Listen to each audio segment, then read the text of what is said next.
کرتے ہیں بات مرکز کے سیر نظام لداخ کی خبریں۔ لداخ کے حوالے سے کچھ خبریں آپ کے سامنے رکھتے ہیں۔ آپ کو بتا دیں کہ لداخ کے لیفٹیننٹ گورنر وی کے سکسینہ نے ریجمنٹ آف آرٹلری کی 200 سالہ شاندار خدمات کے موقع پر آج فوجی افسران، سابق فوجیوں، ویر ناریوں اور بھارتی فوج کے جوانوں کے ساتھ تقریب میں شرکت کی۔ اس موقع پر انہوں نے آرٹلری ریجمنٹ کے جوانوں کو خراج تحسین پیش کرتے ہوئے کہا کہ 2 صدیوں سے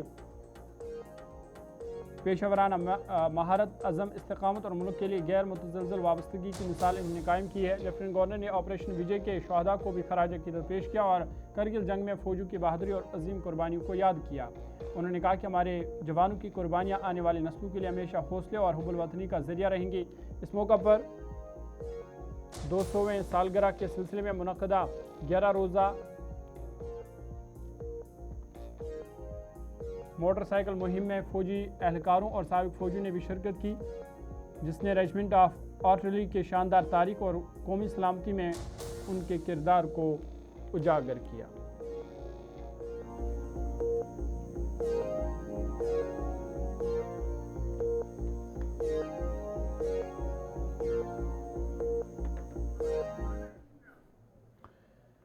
لداخ کے لیفٹیننٹ گورنر وی کے سکسینہ نے لداخ بک فیسٹیول 2026 کا آج باضابطہ افتتاح کیا۔ 9 روزہ یہ ادبی میلہ علم، ادب اور لداخ کے بھرپور فکری ورثے کو اجاگر کرنے کے لیے منعقد کیا جا رہا ہے۔ فیسٹیول میں مختلف بھارتی زبانوں کی کتابیں، مصنفین اور ناشرین شریک ہیں جو لداخ کی قدیم روایات کو عالمی ثقافت اور متنوع خیالات سے جوڑنے کا ذریعہ بن رہے ہیں۔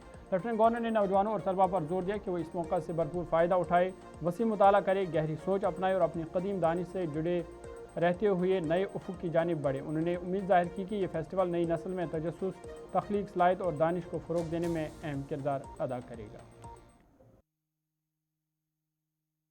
خوشی کا اور گرو کا دن ہے کہ 2023 میں ہم نے نیشنل بک ٹرسٹ کے ساتھ ایسا ہی ایک لداخ بک فیسٹیول سٹارٹ کیا تھا۔ آج اس کا سیکنڈ ایپیسوڈ ہے and we are very delighted by the fact that honourable lieutenant governor sir he himself came down for the inaugural ceremony and he has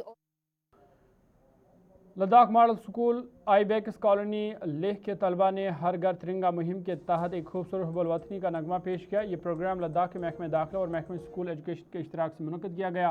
طلبہ کی شاندار پیشکش نے تقریب میں حب الوطنی اور قومی یکجہتی کے جذبے کو مزید اجاگر کیا۔ ہر گھر ترنگا مہم کا مقصد شہریوں میں قومی پرچم کے تئیں احترام، قومی اتحاد اور وطن سے محبت کے جذبے کو فروغ دینا۔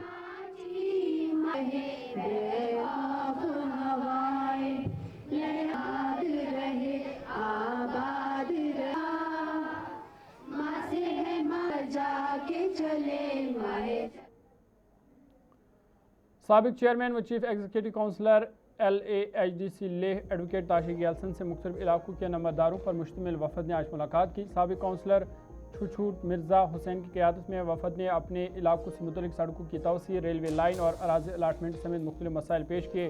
تاشق گیلسن نے وفد کو یقین دلایا کہ تمام مسائل متعلقہ محکموں کے سامنے اٹھائے جائیں گے اور مستقبل میں ان کے بہتر حل کے لیے کوششیں کی جائیں گی۔ سوشل ویلفیئر ڈپارٹمنٹ کرگل نے district legal service authority DLSA Kargil کے اشتراک سے کانفرنس ہال بارو میں SC/ST پریونشن آف ایٹروسٹیز ایکٹ 1989 اور مختلف سماجی بہبود کی اسکیموں کے حوالے سے بیداری پروگرام کا انعقاد کیا۔ پروگرام کا مقصد درج فہرست ذاتوں اور قبائل کے افراد کو حاصل قانونی حقوق، تحفظات اور سہولیات سے آگاہ کرنا اور امتیازی سلوک کے خاتمے کے حوالے سے شعور پیدا کرنا تھا۔ اس موقع پر سیکرٹری DLSA کرگل چمت یورگل نے ایکٹ کے اہم دفعات، متاثرین کے قانونی تحفظ اور انصاف تک رسائی کے طریقہ کار پر روشنی ڈالی۔ Chairperson child welfare committee Kargil doctor Niaz Ali نے مشن و تسلیہ کے تحت بچوں کے لیے دستیاب مختلف سہولیات اور امدادی اقدامات سے شرکاء کو آگاہ کیا۔ پروگرام میں سوشل ویلفیئر محکمے کے افسران، قانونی ماہرین اور سماجی کارکنوں نے شرکت کی۔ ایگزیکٹو کونسلر لداخ، خود مختار پہاڑی ترقیاتی کونسل کرگل انجینئرنگ پوچوک تاشی نے پوموئی ریگستان رگسال یارگاس کوآپریٹو کے 5ویں سالانہ جنرل اجلاس میں بطور مہمان خصوصی شرکت کی۔ یہ خواتین کی قیادت میں قائم کوآپریٹو ہے جو سیوا لداخ سے وابستہ خواتین پر مشتمل ہے۔ تقریب میں خواتین کو بااختیار بنانے، ہنرمندی کے فروغ، کاروباری سرگرمی اور مقامی مصنوعات کی مارکیٹنگ پر زور دیا گیا۔ خواتین اراکین نے بیکری سمیت مختلف مقامی مصنوعات بھی پیش کیے۔ انجینئر پوچوک تاشی نے کوآپریٹو کی کوششوں کو سراہتے ہوئے کہا کہ ہنرمندی اور کاروباری صلاحیتیں خواتین کے لیے پائیدار روزگار اور معاشی خود مختاری کے مواقع پیدا کر سکتی ہیں۔